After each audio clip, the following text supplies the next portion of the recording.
Bem, pessoal, então nós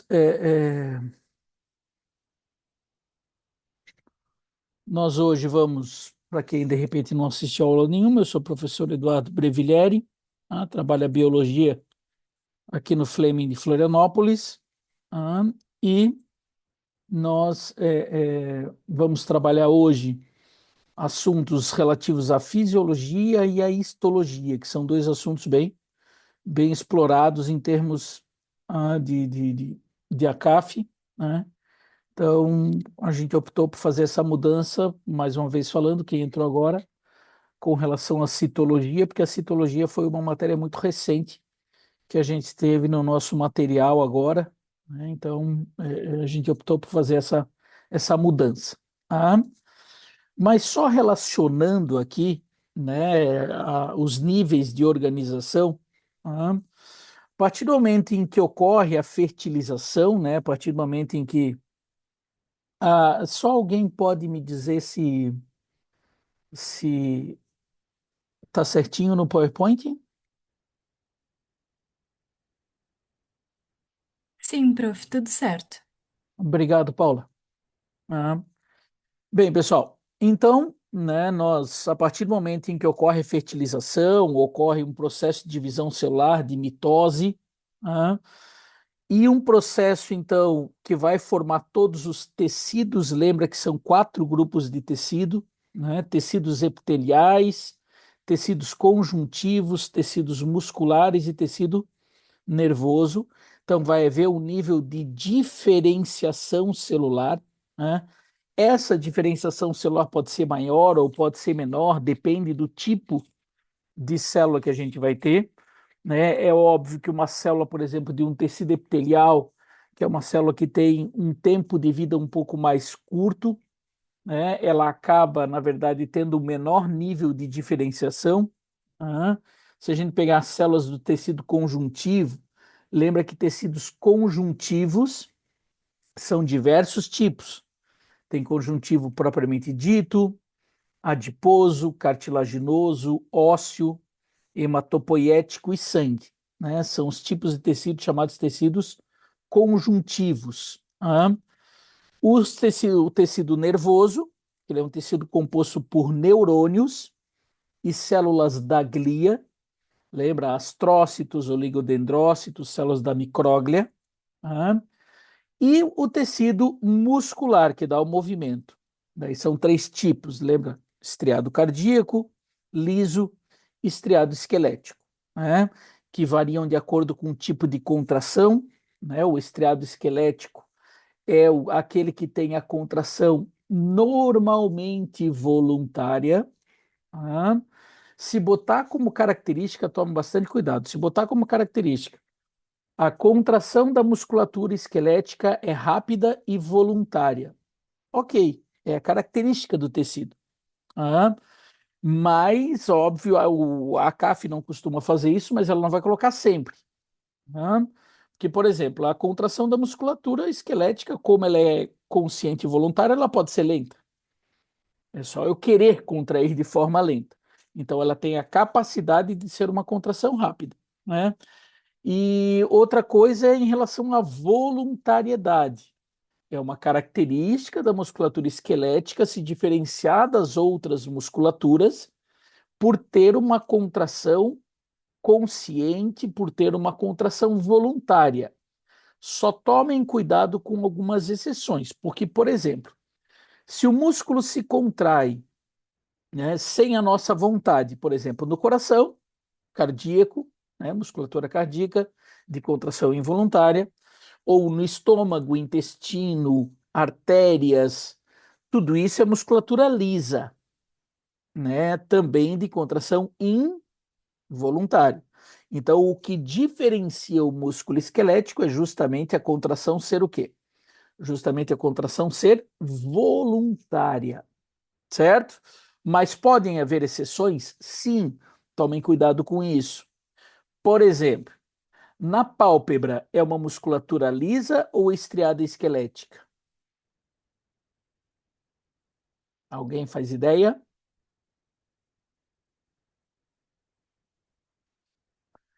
Eu vou tomar uma aguinha enquanto vocês pensam. Pálpebra é musculatura lisa ou estriada esquelética? Podem responder aí para vocês. Tá? Então, ela é uma musculatura estriada esquelética. Tá? A pálpebra, né? Então, olha aqui, ó, fazendo isso, fazendo isso. Ela é uma musculatura esquelética de contração voluntária. O que engana é que as pessoas pensam assim: ah, professor, mas eu não fico pensando para piscar. Não, mas o piscar em si é um reflexo. Ressecou a minha córnea, eu vou lá e pisco para lubrificar essa córnea novamente. É que nem um reflexo patelar, de eu bater no joelho e a gente ter uma contração da nossa perna. Ah, então cuidado, essa é uma exceção importante. Segunda exceção importante são os músculos respiratórios. Ah, os músculos respiratórios, diafragma, músculos intercostais, até essa musculatura do pescoço aqui que faz a gente ter uma inspiração um pouco mais forte, esternocleidomastoide, o trapézio, assim por diante. Esses músculos, eles são esqueléticos. Ah, no entanto, quando eu estou respirando, o processo de respiração, inspiração e expiração, ele é algo que a gente não fica pensando para inspirar e para expirar. Ele não é, pode ser consciente, tanto que eu estou falando, tanto que se eu dissesse para vocês parem de respirar, vocês são capazes de parar de respirar, de parar esse movimento. Esse comando é um comando de córtex cerebral. É um comando consciente, é um comando voluntário. Certo, pessoal? Agora, é que toda essa musculatura respiratória, ela tem dois comandos.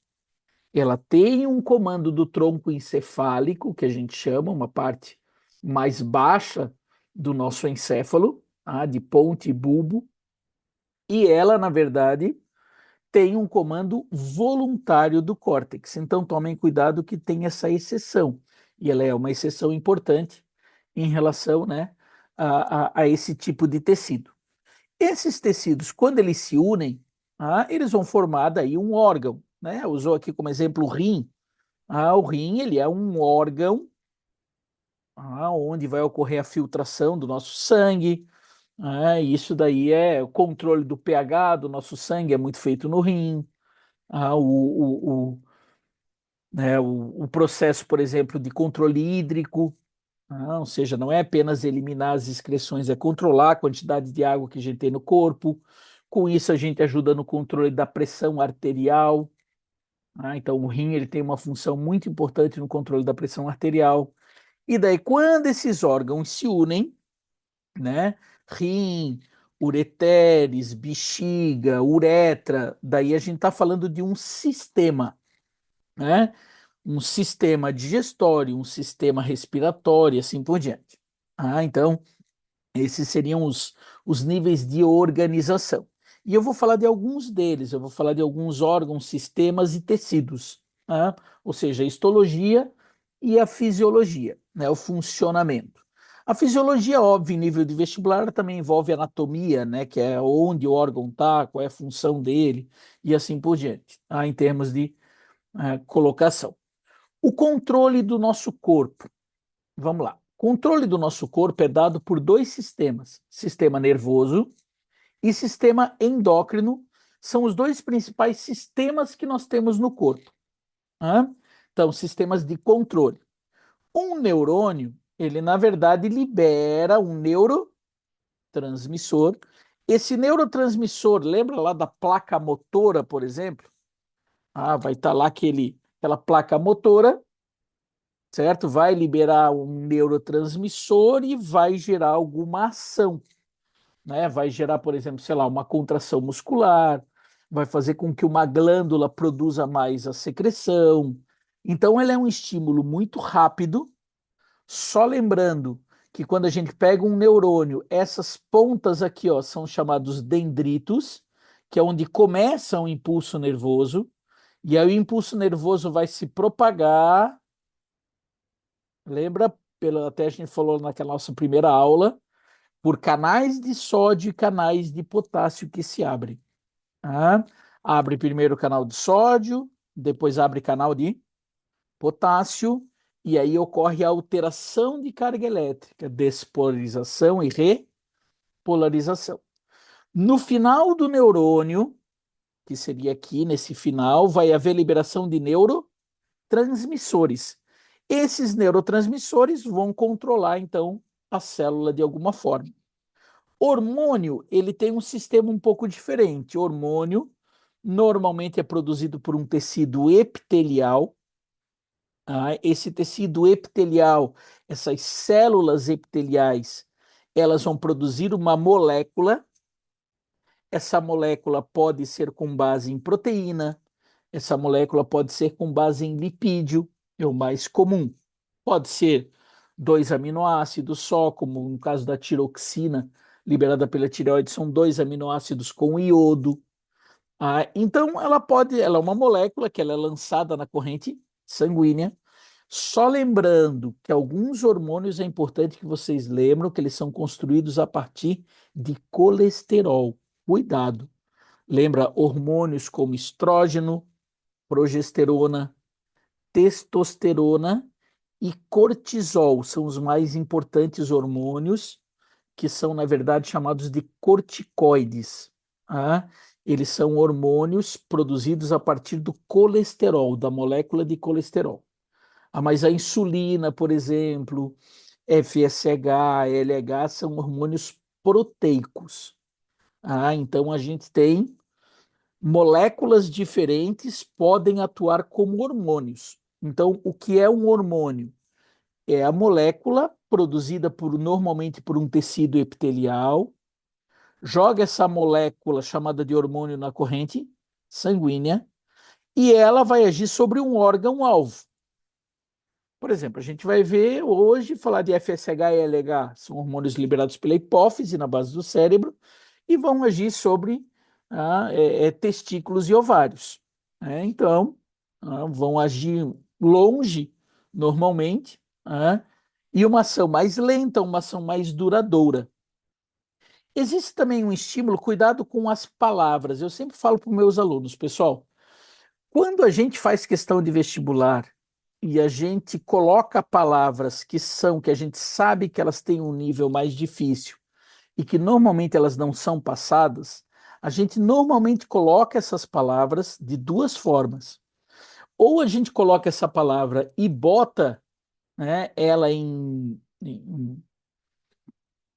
parênteses, digamos assim, a função dela, o que ela quer dizer, quando é uma palavra muito difícil, né? Ou a gente coloca uma palavra que a gente sabe que a tradução dela vai ser uma tradução, digamos assim, que vocês vão conseguir dar conta, né? Por exemplo, endócrino, estímulo endócrino, glândulas endócrinas, hormônios. Tranquilo, isso daí é questão básica, é uma questão que todos têm que saber. Agora, por exemplo, se eu falo em estímulo autócrino e parácrino, são palavras que normalmente vocês não veem. Mas quando eu faço uma questão, eu sei que vocês têm condições de, pela palavra, digamos assim, matar o que ela é, né? Associar o que ela é. Parácrina. Professor, parácrina eu não sei, sabe? Para significa ao lado, significa junto. Então, é alguma molécula que está sendo produzida por uma célula e vai estimular a célula que está grudadinha nela. Por exemplo, vocês estão tendo agora a parte de reprodução lá na apostila, e existe uma célula dentro do túbulo seminífero, por exemplo, lá no testículo, chamada de célula de Sertoli. Essa célula de Sertoli que a gente tem lá no testículo, ela, na verdade, está grudada nos gametas. E ela estimula a maturação dos espermatozoides de forma parácrina. O que é isso? Ela está grudada, está ali do lado. Então está estimulando, não está caindo na corrente sanguínea, não está nada. A célula está do lado, por isso parácrina. Autócrina significa a célula se autoestimular. Ela está produzindo algo que está estimulando ela mesma a aumentar uma produção. Por exemplo, a gente vai ver daqui a pouco o ciclo hormonal.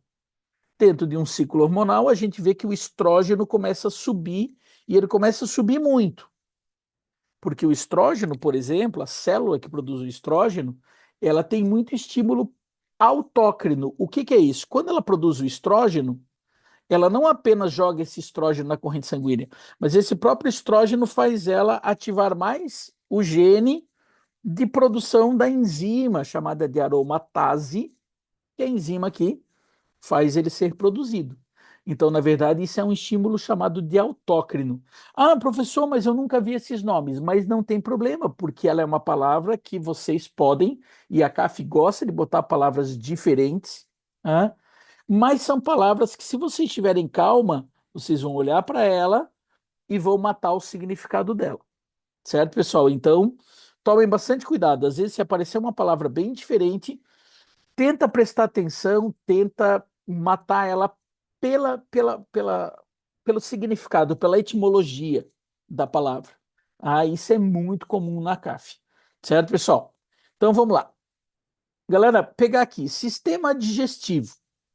Sistema digestivo é um sistema aqui é importante para a gente, tá? Então, começa a digestão na boca, onde tem os dentes, né?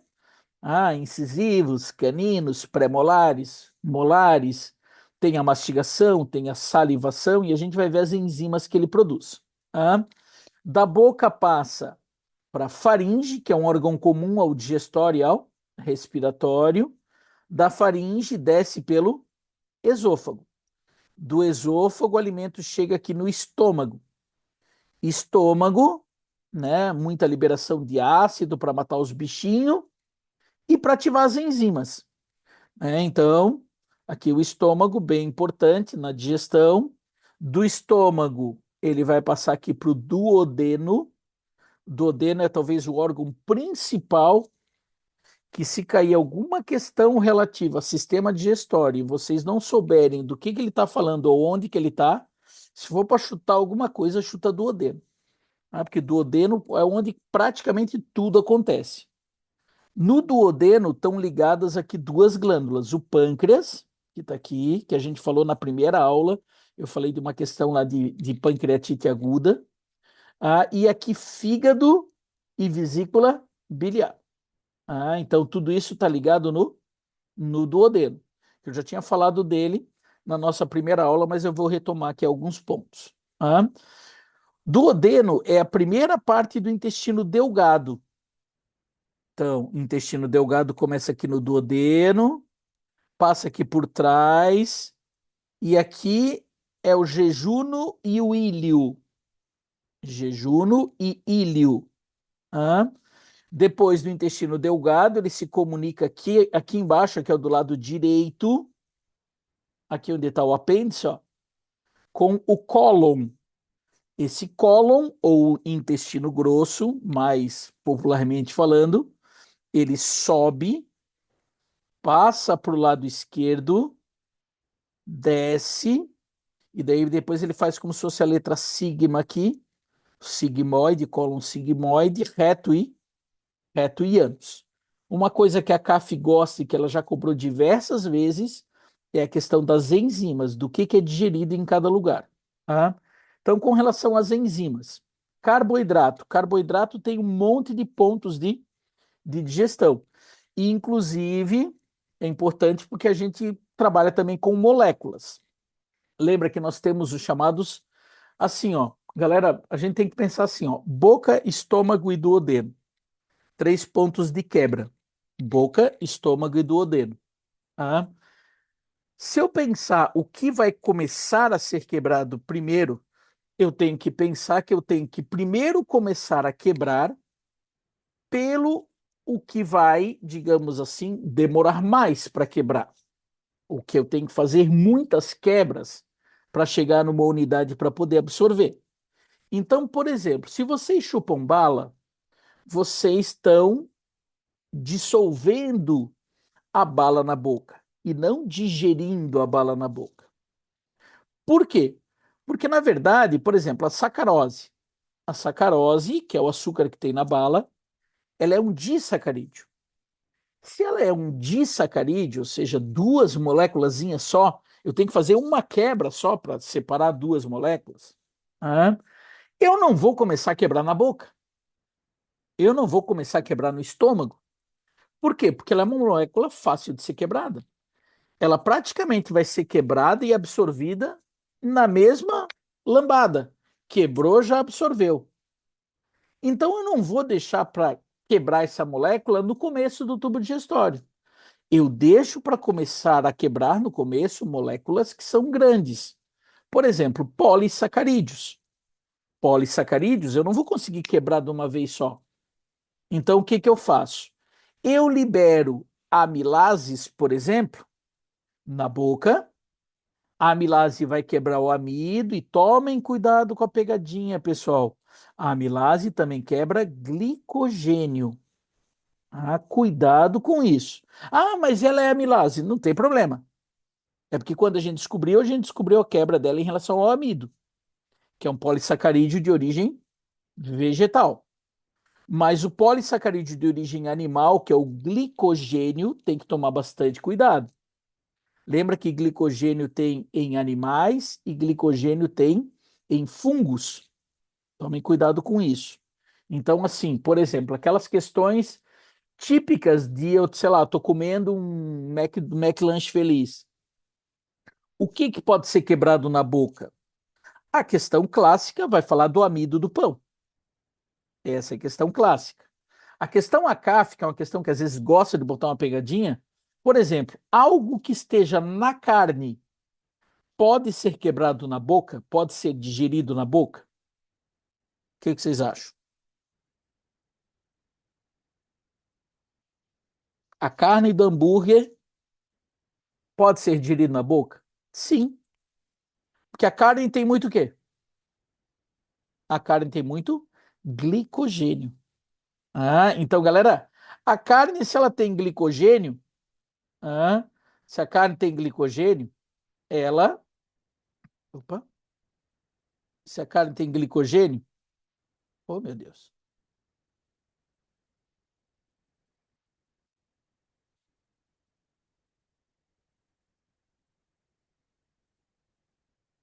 quis abrir o chat aqui e acabei me enrolando. Deu.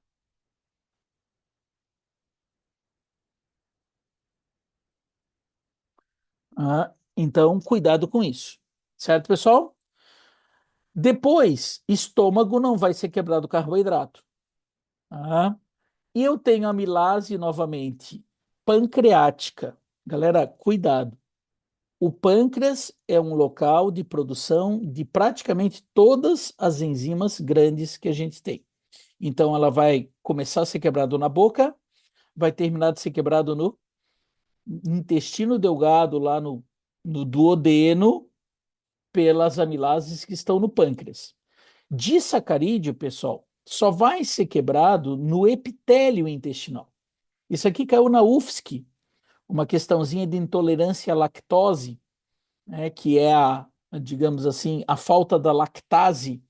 Galera, cuidado, essa é uma enzima que não vai ser liberada, ela vai estar lá na própria membrana da célula da mucosa intestinal. Ah, assim, ó, se a gente pegar, então, opa, peraí. Parará. Se eu pegar proteína, proteína não vai ser quebrado na boca, proteína começa a ser quebrado no estômago através de uma enzima chamada de pepsina. Cuidado que pepsina tem aquela questão do pH das enzimas. Lembra que pepsina gosta de trabalhar em meio ácido. Ah. Tem do pâncreas, pâncreas, lembra que eu falei para vocês, pâncreas serve para quebrar moléculas grandes. Então, continua a quebrar proteína lá no duodeno pelo suco pancreático? Sim. Ah. Que seria quem? Seria principalmente a tripsina, quimiotripsina. Depois, para quebrar dipeptídeos, para quebrar peptídeos pequenos, onde é que vai ser? Nas enzimas que estão ligadas na própria membrana do intestino, certo? Depois, ácidos nucleicos. Cuidado, o ácido nucleico é o cara que a gente quebra diferente da aula. Como assim? Quando a gente faz a aula, né, de bioquímica, a gente diz assim: um amido é um polissacarídeo feito de um monte de unidades chamadas de glicose normalmente, né? Então, eu ligo um monte de glicose, eu formo um amido. Então, o amido seria a unidade. Se eu pego uma proteína, o aminoácido seria a unidade. Tá? E quando a gente estuda DNA e RNA, a gente estuda como as unidades sendo os nucleotídeos, certo? Lembra que tem um fosfato, uma pentose e uma base nitrogenada. Cuidado com a pegadinha. O nosso tubo digestório não quebra assistindo a aula de DNA e RNA. Ele quebra a molécula toda. Ou seja, ele primeiro tem nucleases para quebrar o DNA e chegar em nucleotídeos, e depois ele tem nucleotidases que vão quebrar até as subunidades, que seria fosfato, pentose, bases nitrogenadas. Então a gente quebra ele todo, não é a unidade que a gente estuda na aula. A unidade que a gente estuda na aula é nucleotídeo. Cuidado com isso. Ah, isso é pegadinha daí. E um que eles gostam, que está muito na moda cobrar, lipídios.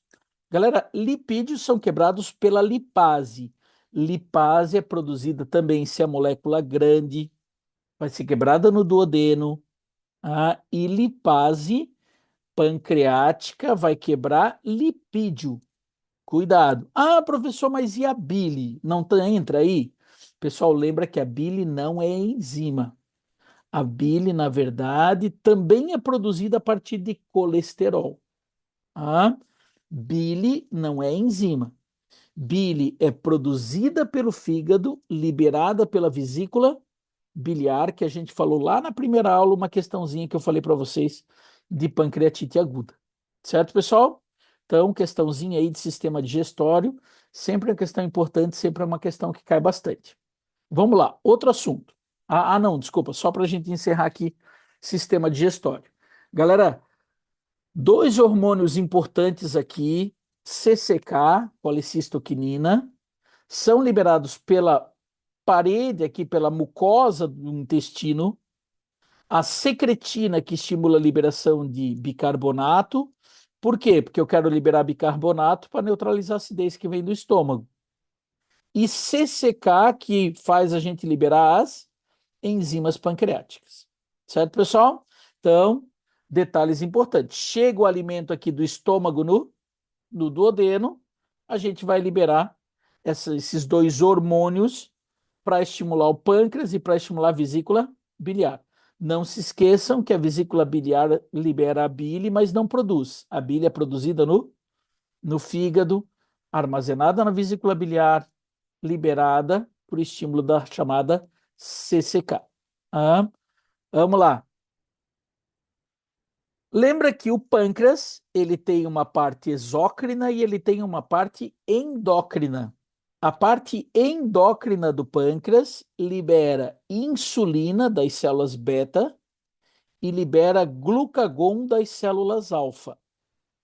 Então, isso de acordo com a glicemia. Cuidado, a gente vai ver daqui a pouquinho que a hipófise normalmente controla outras glândulas do sistema endócrino, mas não todas. Cuidado com isso. Por exemplo, essa liberação aqui é muito controlada pela própria glicemia, ou seja, pelo próprio nível de açúcar no sangue, pelo próprio nível de glicose no sangue. O nível de glicose no sangue, né, tá lá entre 70 e 110. Se ele subir, se eu subir a minha glicemia, esse aumento da glicemia que faz as células beta do pâncreas liberarem a insulina. O que vai fazer a insulina? Vai estimular a entrada da glicose nas células. Quando eu estimulo a entrada da glicose nas células, eu estou diminuindo essa glicemia. Eu estou diminuindo essa taxa de glicose. Certo, pessoal? Cuidado, que eu falei na nossa primeira aula, dois tipos de diabetes, diabetes tipo 1 e diabetes tipo 2. Diabetes tipo 1 é quando as células do pâncreas deixam de produzir insulina porque essas células foram detonadas pelo meu sistema imune. Meu sistema imune foi lá e detonou essas células, achou que era um corpo estranho e pau nelas. Ah, isso é diabetes tipo 1. Diabetes tipo 2 é quando a gente produz tanta insulina ao longo da vida que é como se os tecidos ficassem cansados de tanta insulina. Eles criam uma resistência à insulina, isso é diabetes tipo 2. Ah, e o glucagon? O glucagon é o contrário. O glucagon a gente libera se a gente tiver uma glicemia baixa. Se eu tenho uma glicemia baixa, o pâncreas também detecta, libera o glucagon. O que esse glucagon faz? O alvo dele mais comum é o fígado, porque o fígado guarda muito glicogênio. Lembra que o glicogênio é um polissacarídeo que vai, na verdade, quando for quebrado, liberar a glicose no sangue e aumentar novamente a glicemia. Então, note que o pâncreas ele não é controlado pela hipófise como a maior parte das outras glândulas. O pâncreas ele é liberado pela própria glicemia. Ou seja, tem muito, tem pouco, vai fazer liberar insulina, vai fazer liberar glucagon. Certo, pessoal? Vamos lá. Outro detalhe importante, sistema circulatório. Eles gostam bastante de questãozinha de sistema circulatório. Vamos lá.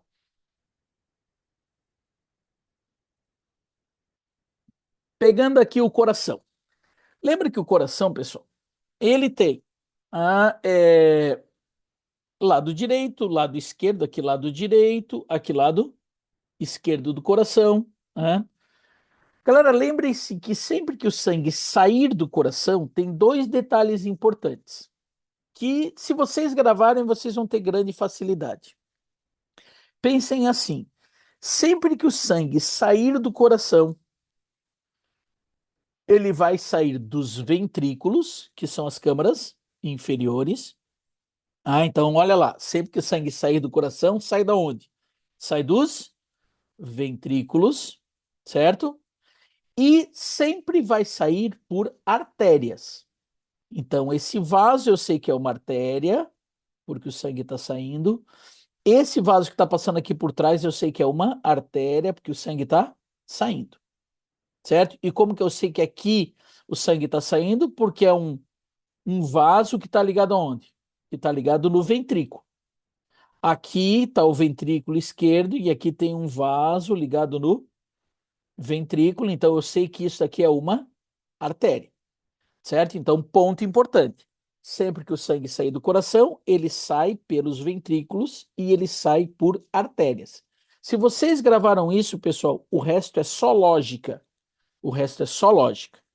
Galera, porque sempre que o sangue sair do coração, ele vai ter que sair ou para o corpo todo ou para os pulmões, né? Para o corpo todo, ele vai ter que ter muito mais pressão, muito mais força. Todo mundo sabe que o coração é muito mais forte do lado esquerdo. Então, galera, vejam como o raciocínio é bem lógico. Se eu sei que o sangue que sair do ventrículo esquerdo, o ventrículo esquerdo é mais forte, porque manda sangue para o corpo todo, já matei todo o esquema. Olha só. Aqui, por exemplo, se eu dividir entre lado direito e lado esquerdo, esse aqui seria só vai circular sangue venoso e lado esquerdo só vai circular sangue arterial. Ai, professor, mas como é que eu vou lembrar disso? É só lembrar que o lado esquerdo é mais forte. Cara, se o lado esquerdo é mais forte, significa que ele vai mandar sangue para o corpo todo. Se eu vou mandar sangue para o corpo todo pelo lado esquerdo só circula sangue arterial. Então, isso quer dizer que lado direito só circula sangue venoso. Ah, é óbvio que não vai dar tempo de fazer uma questão na CAF, né? Mas vocês viram que essa semana teve a morte de um halterofilista. Isso não vai dar tempo de cair na CAF, mas vai dar tempo de cair na UFSC, que vai dar tempo de cair em outros vestibulares, né? Então, só tomem cuidado com aquela questão, porque eles podem cobrar. Lembra, o uso de anabolizante, ele, na verdade, pode desenvolver a musculatura. Daí vocês vão dizer assim, nossa, que bom, desenvolve a musculatura. Não. Cara, se esse músculo se tornar muito mais grosso do que ele é, ele vai ocupar espaço daqui do ventrículo. Ele vai espremer mais o ventrículo aqui, ó. E outra, ele se torna mais duro. O cara toma anabolizante para quê? Para tornar o músculo grande e duro, né? Então, que é o que acontece. O músculo do coração também vai aumentar e vai endurecer. Só que o músculo aumentando e endurecendo do coração não é um negócio muito bom.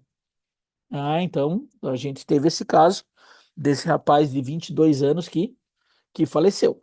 E como é um negócio que hoje em dia, quem faz questões de vestibular está vendo que isso daí está acontecendo direto com o jovem, eles gostam de questões que conscientizam o jovem, né? Eles gostam de cobrar questões que são importantes, né, na vida do jovem.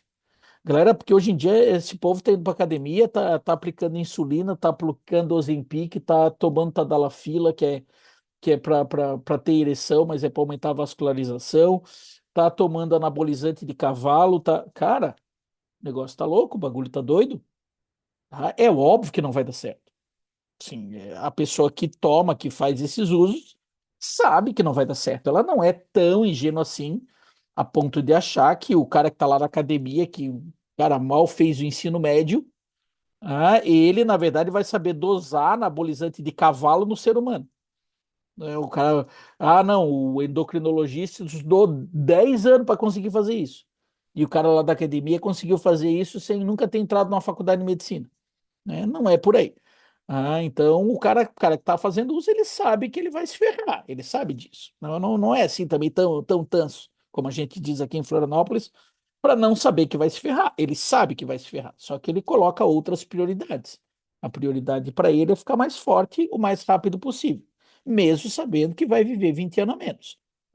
Então ele já sabe, ele já, quando ele começou a tomar, ele já sabe que ele vai viver 20 anos a menos, pelo menos. Então, mas, né, tudo são escolhas na vida. E o cara que faz questão de vestibular, ele sabe disso, né? Ele gosta de cobrar esse tipo de questão.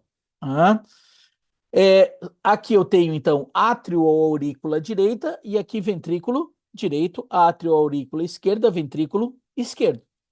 Galera, os vasos, eu falei para vocês que todo vaso que sai dos ventrículos, então é artéria. Então, isso é uma artéria, isso aqui é uma artéria. Certo, pessoal? Então, todo vaso que está ligado nos átrios é o contrário. Todo vaso que está ligado nos átrios, então, é um vaso que está chegando com o sangue. Então, esse vaso, eu sei que ele está o quê? Eu sei que ele está chegando. Por quê? Porque está ligado no átrio. Esses vasos, eu sei que eles estão chegando. Por que eu sei que eles estão chegando? Eles estão ligados no átrio. Cuidado. Lembrem que veia é todo vaso que chega nos átrios. Veia, então, é todo vaso que chega, quando chega, chega onde? Chega nos átrios.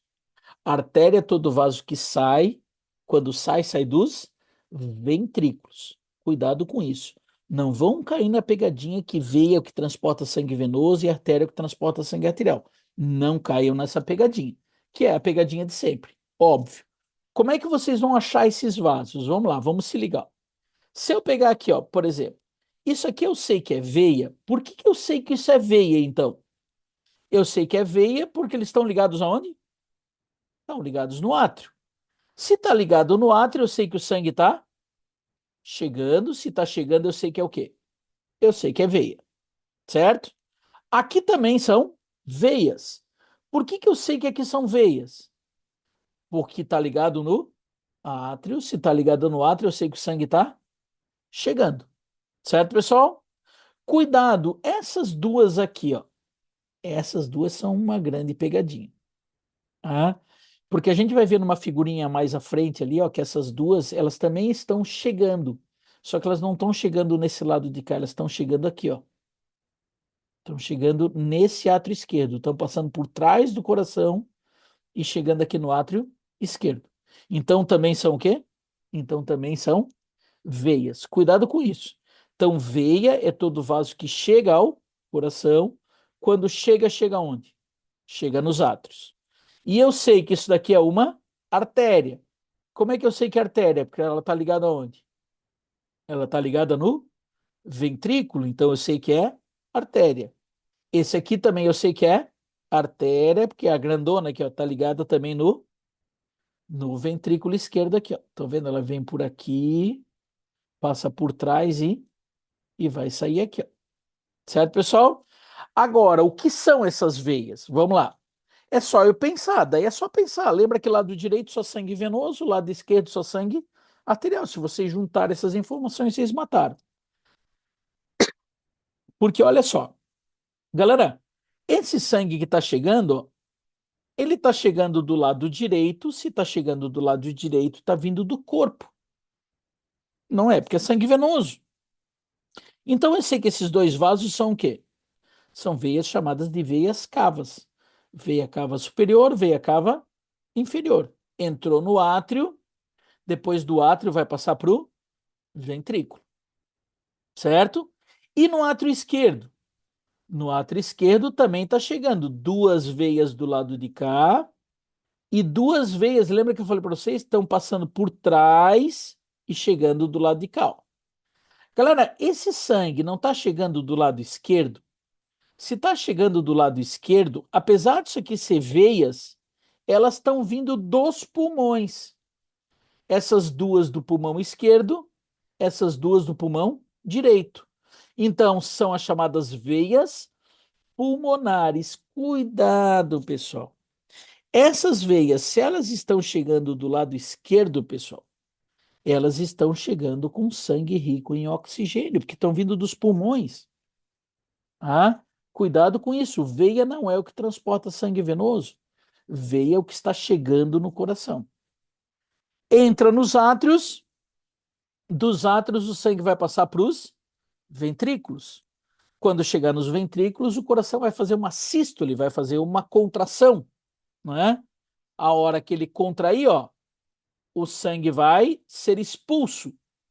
Se o sangue vai ser expulso, ó, do lado esquerdo, como eu falei para vocês, do lado esquerdo vai para onde? Para todo o corpo. Lembra sangue rico em oxigênio? Do lado direito vai para onde? Vai para os pulmões. Então, isso daqui são veias ou são artérias? As duas são o quê? São artérias. Só que essa artéria aqui manda sangue para onde? Para os pulmões. Essa artéria aqui manda sangue para o corpo. Certo, pessoal? Então, cuidado com isso. Ah, não, veia e artéria não é o que transporta sangue arterial e sangue venoso, não. Ah, veia e artéria é outra coisa. Veia e artéria é o que chega ou o que sai. Certo, pessoal? Tranquilos? Na boa, então? Galera, essa questãozinha é questãozinha que a CAF gosta bastante mesmo. Ah, vamos lá. Outra questãozinha. Opa, peraí. Outra questão importante do sangue. Já tinha falado isso aqui para vocês, mas vou repetir, tá? Lembra que o tecido hematopoiético, o que que é o tecido hematopoiético? É o tecido formador dos elementos figurados do sangue. O tecido hematopoiético se divide em duas linhagens, tá? Linfóide e mieloide. Linfóide forma linfócitos, fácil. Mieloide forma os outros elementos, eritrócitos, glóbulos vermelhos e glóbulos brancos, isso aqui é tudo glóbulo branco, e plaqueta. Plaqueta, lembra, são fragmentos celulares. Tá? Lembrem aqui, questão de coagulação, questão importante. Por quê? Eu coloquei lá no primeiro dia de aula uma questão de atualidades falando disso. Tá? Mas acho importante repetir isso aqui, porque isso aqui é importante. São duas doenças importantes que a gente relaciona aqui. Tá? Então, primeiro, a fibrina é justamente a proteína que vai estancar o sangramento. É a rede de fibrina. Pessoal, essa rede ela não pode estar ativa. Então, a fibrina normalmente ela vai estar na forma de quê? De fibrinogênio. Lembra que gênio, olha aqui a tradução da palavra, gênio, gênese, quer dizer formação. Fibrinogênio que vai formar a fibrina. Pessoal, essa transformação ocorre por uma enzima chamada de trombina. Essa trombina normalmente vai estar ativa? Não, ela não pode estar normalmente ativa. Ela vai estar normalmente na forma de protrombina. Pró é o que vem antes, ó. Protrombina é o que vai se transformar em trombina para transformar o fibrinogênio em fibrina e fazer a coagulação. Quem ativa a protrombina? A própria trombina faz um processo de autoestímulo, um estímulo autócrino, mas os fatores externos são os mais importantes, que são quem? São as plaquetas, estimuladas pela própria danificação, as células, quando se danificam, liberam muito colágeno aqui dos tecidos conjuntivos, liberam ATP. Opa, ATP com energia, o que tem a ver? Tem a ver porque a ATP é uma molécula que normalmente está dentro da célula.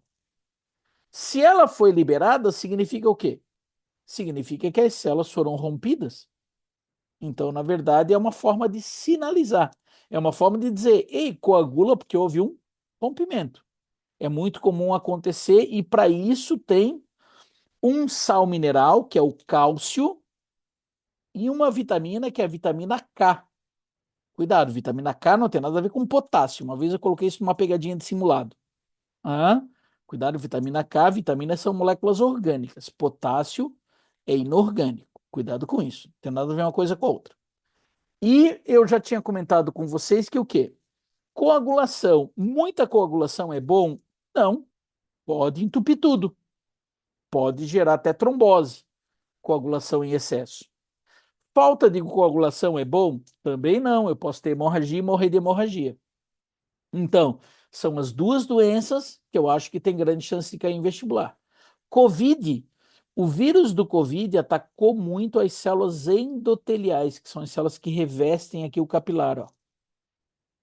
Como o vírus do Covid atacou muito a célula endotelial, a célula do capilar, ele acabou fazendo liberar muitas moléculas ativadoras da coagulação. E muita gente que teve Covid morreu de trombose, morreu de formação de trombos, de formação de coágulos. Ah, então, Covid estimula a coagulação e a pessoa pode morrer por trombose. E dengue é o contrário. Dengue, a pessoa pode ter um bloqueio nessa cascata de coagulação.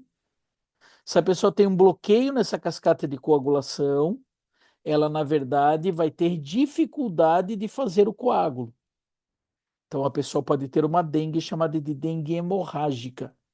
Tá? Aliás, é por isso que no final das propagandas que tem AS, aspirina, vocês podem notar que no final da propaganda eles sempre colocam, são obrigados a colocar uma frase assim, que esse medicamento, na verdade, quer dizer que esse medicamento é contraindicado em sintomas de dengue. Na verdade, povo, por quê? Porque a aspirina, ela é anticoagulante, ela bloqueia esse processo. Imagina se o cara tá com dengue e pode evoluir para uma dengue hemorrágica, qual é a única coisa que pode salvar um cara com dengue hemorrágica? É o próprio sistema de coagulação em si. Aí o cara vai lá e toma uma droga que diminui a coagulação, ou seja, uma droga que é anticoagulante. Aí ferrou. Por isso que não se pode, em sintoma de dengue, tomar aspirina. É óbvio que os caras não colocariam isso cobrando nas alternativas, mas eles podem colocar isso no enunciado e cobrar coagulação. Então, detalhe importante. Vamos lá. Sistema imune. Galera, a imunidade, outro detalhe importante. Lembrem-se que o antígeno é o corpo estranho. Esse antígeno pode ser um vírus, esse antígeno pode ser uma bactéria, esse antígeno pode ser um veneno, uma molécula que entrou no nosso corpo, ou esse antígeno, cuidado com a pegadinha. Se eu faço uma transfusão de sangue, eu coloco hemácia minha na tua corrente sanguínea, e o teu sistema imune não detecta as minhas proteínas das minhas hemácias, ele também vai interpretar como o quê? Como um antígeno. certo, pessoal? Como um corpo estranho.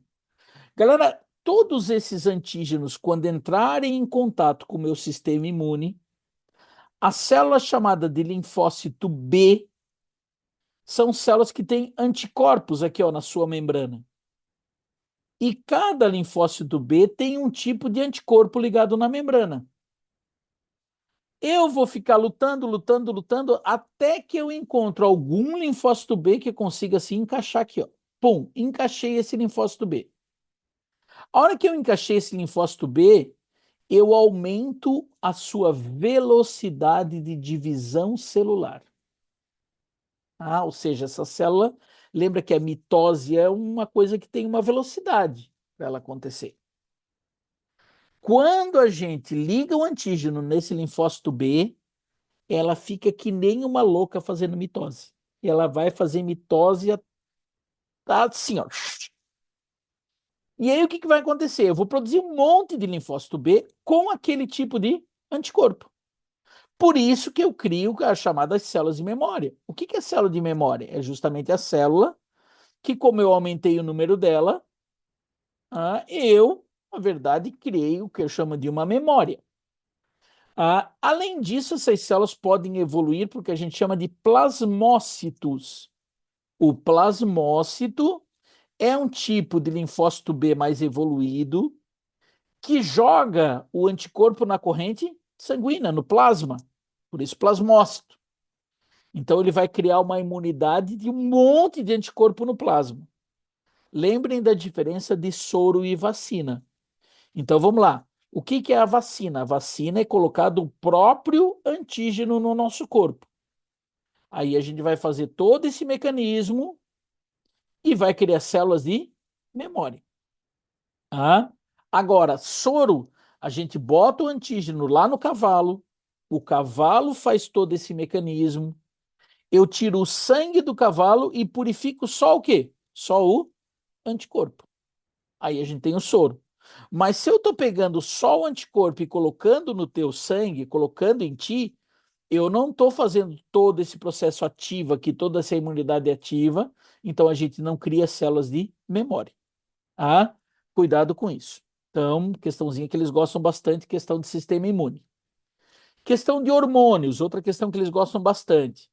Lembra que a gente tem a adenohipófise, que é a hipófise anterior, que é tecido epitelial, e a gente tem a chamada neurohipófise.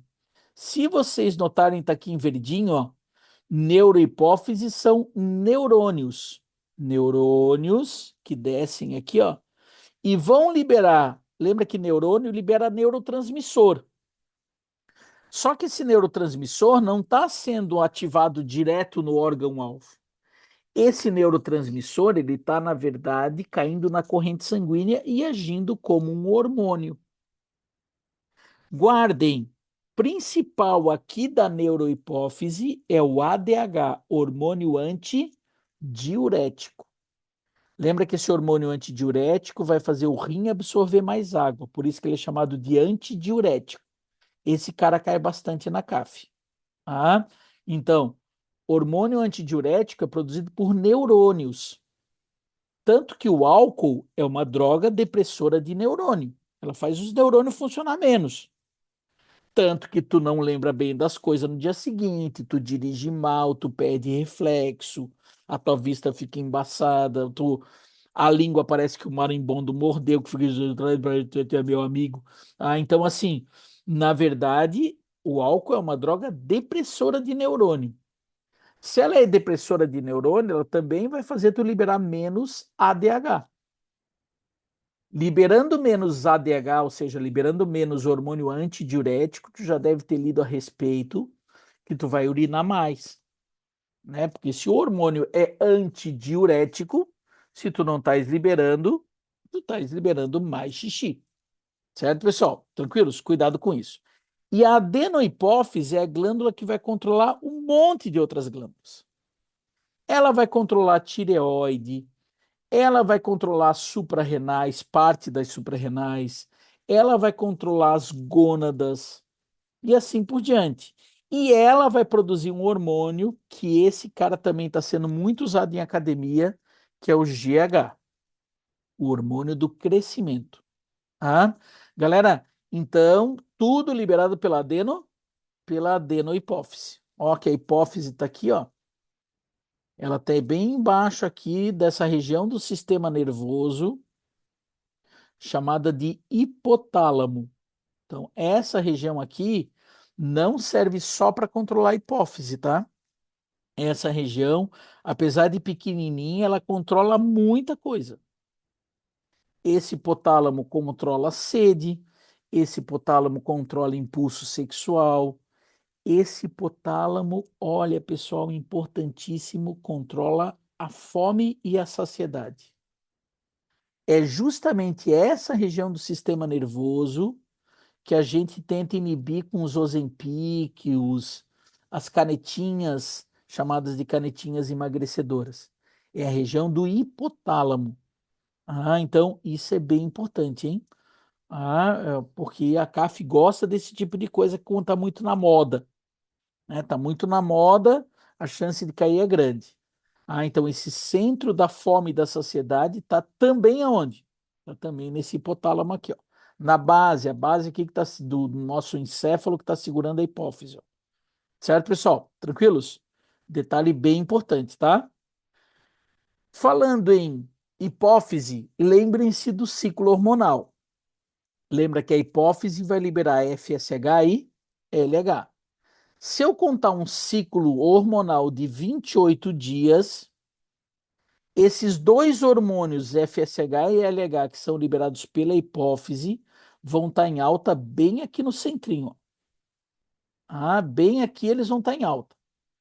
Cuidado com a pegadinha. Não acredito que isso caia na CAF. Normalmente eles vão trabalhar com um ciclo de 28 dias. E se não disser, pode considerar ciclo de 28 dias. Ah, então, professor, mas o meu ciclo é bem variável, o meu ciclo não é assim. Não, não, não. Cara, tu está indo para um vestibular.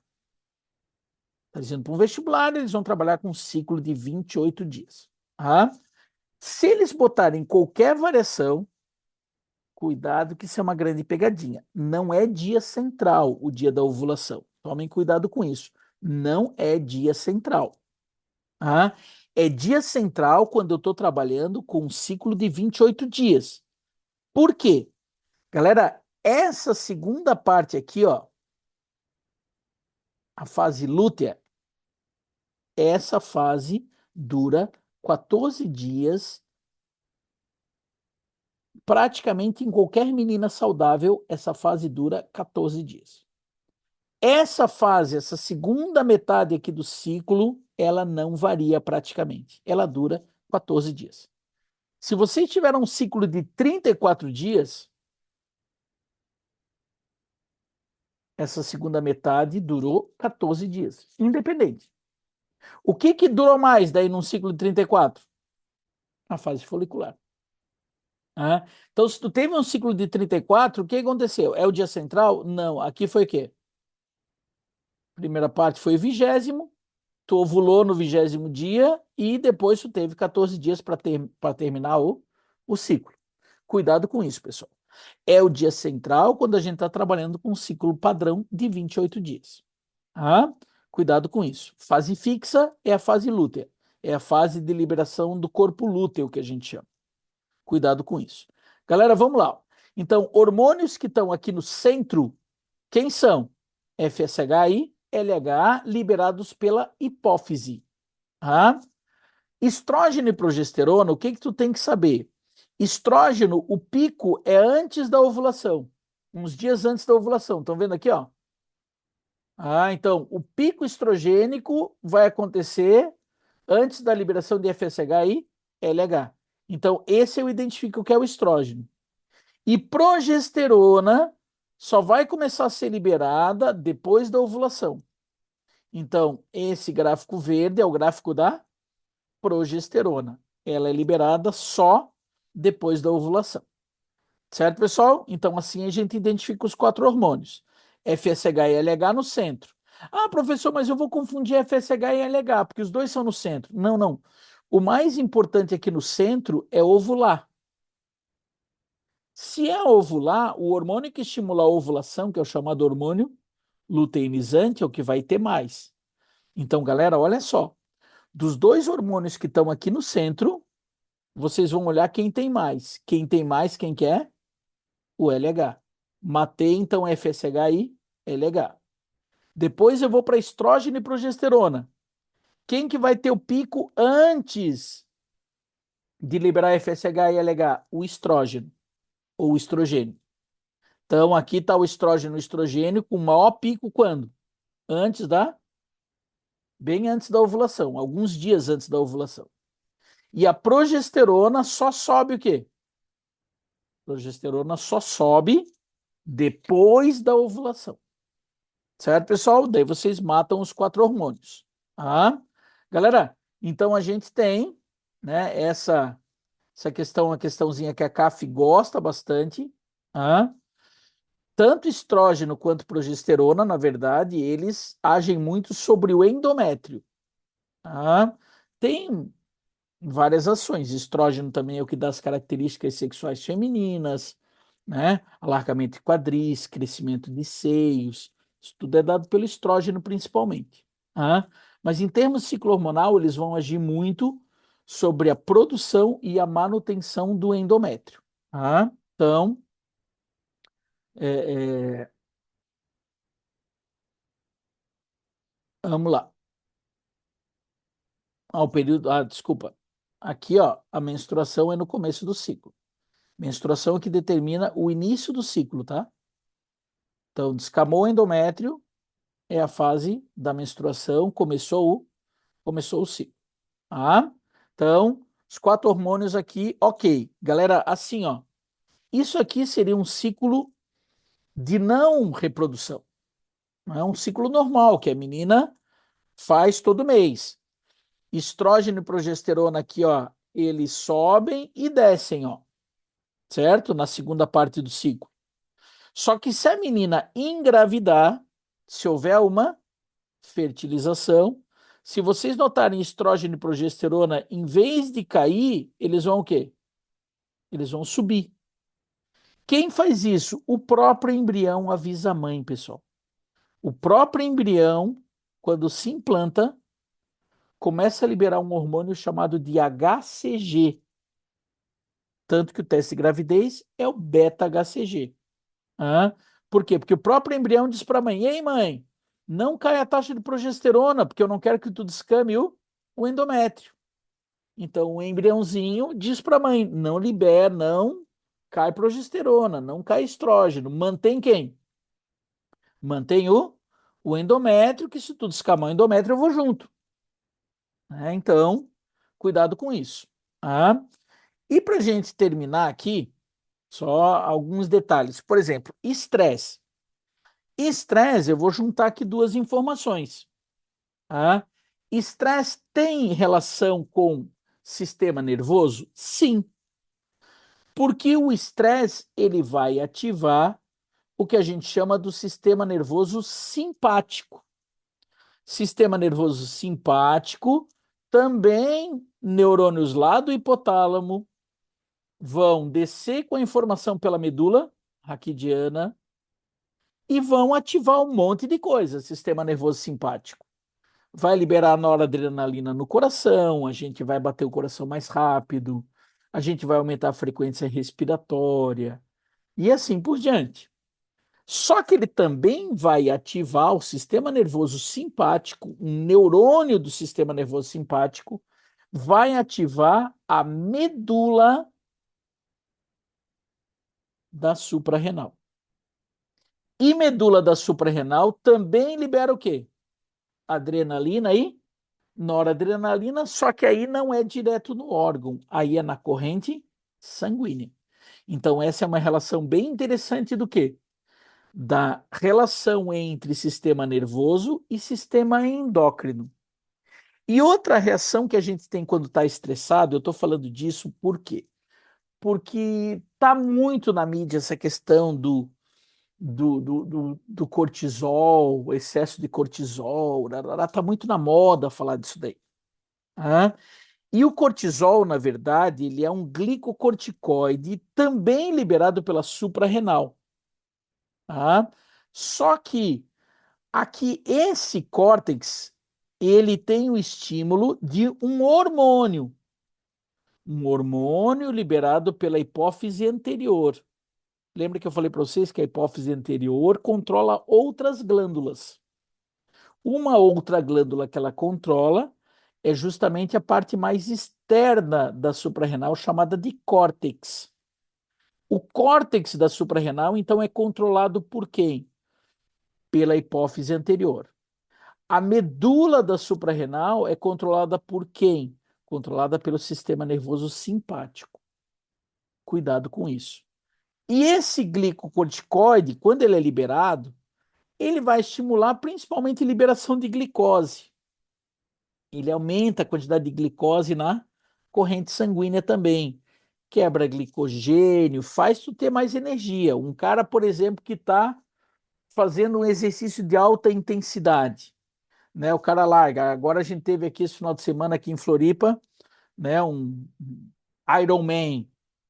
Porra, galera, esse cara tá ativando aí suprarrenal no talo. Por quê? Porque o corpo dele precisa de muita glicose. O cara tá indo para academia, passando a tarde toda na academia, ele tá produzindo um monte de cortisol, ah, glicocorticoide. Só tomem cuidado que o glicocorticoide, ele na verdade, ele gera uma supressão do sistema imune.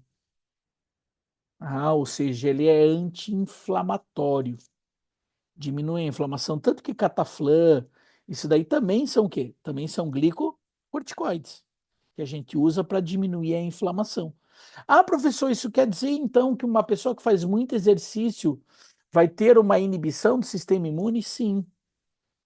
Excesso de exercício pode liberar muito glicocorticoide, que pode diminuir os processos, né, de imunidade. Então tomem bastante cuidado com isso. Até exercício em excesso é prejudicial para o organismo. Tudo em excesso é prejudicial, até água em excesso é prejudicial. Galera, e para a gente terminar, só uma questãozinha aqui de sistema nervoso. Lembrando que um estímulo externo vai ser detectado por vias chamadas de sensoriais. Cuidado que esses neurônios nós podemos chamar de neurônios aferentes, que vão levar a informação para o sistema nervoso central. O sistema nervoso central processa essas informações e vai gerar uma resposta através de neurônios chamados de eferentes. Galera, neurônios eferentes nós podemos dividir em sistema nervoso autônomo, e um sistema nervoso, na verdade, somático. Esse motor aqui não está mais muito. Motor a gente se refere de forma geral. Nem tinha visto esse detalhe aqui. Esse livro está um pouquinho ultrapassado, que eu peguei essa figura. É sistema nervoso somático. É difícil escrever com isso daqui, hein? Sistema nervoso, parece letra de doido, né? Sistema nervoso somático, que é o que controla músculos esqueléticos. Então, isso daqui vem de uma parte consciente do nosso cérebro, lembra? A musculatura esquelética. Sistema nervoso autônomo se divide em quê? Simpático e a divisão parasimpática. Acho muito difícil eles cobrarem uma divisão chamada de entérica. É difícil, mas não é impossível. Vindo da CAF não é impossível. Lembra, entérico tem a ver com o quê? Com intestino, tem a ver com tubo digestório. Existe um sistema nervoso chamado de entérico. Cuidado com isso. São neurônios que funcionam meio que autônomos ali no nosso tubo digestório. Podem receber influência do sistema nervoso central de forma inconsciente, mas eles podem eles mesmos se autoestimular e se auto, né, digamos assim, fazer um autocontrole deles mesmos. Lembrem-se que divisão simpática e divisão parasimpática já caiu diversas vezes na CAF. Sistema nervoso simpático é aquele que a gente vai ativar em momentos de fuga ou de luta, vai liberar noradrenalina. Cuidado que nem tudo vai ser ativado pelo sistema nervoso simpático. Cuidado com isso, né? Coração, pulmão, tudo que vai fazer eu ter mais energia realmente é ativação do sistema nervoso simpático. Mas cuidado, Pitbull tá correndo atrás de mim, eu tô ativando o sistema nervoso simpático para correr mais, para enxergar para onde que eu vou correr e assim por diante. Pitbull tá correndo atrás de mim, eu vou querer ativar o meu sistema digestivo para fazer digestão melhor dos alimentos? Não. Então, cuidado. Por exemplo, digestão é ativado por quem? Digestão é ativado pelo parasimpático. Cuidado com isso. Por isso que é importante quando vocês comerem com calma, vocês comerem sem estresse, tá?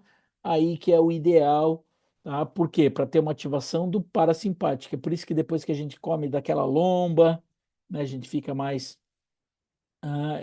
ali né, como o povo lá, né, os espanhóis fazem a siesta, né? Então, detalhe importante para ativação do sistema nervoso chamado de parasimpático. Cuidado, digestório ativado pelo parasimpático, tá? Tranquilos então, pessoal? Na boa? Então, deixa eu abrir aqui, tá? E daí, na semana que vem, a gente vai, ah, a gente vai trabalhar um pouco de ecologia, e se der um pouquinho de evolução, que são dois assuntos que vocês no momento ainda não tiveram. Daí a gente vai deixar para trabalhar então na semana que vem.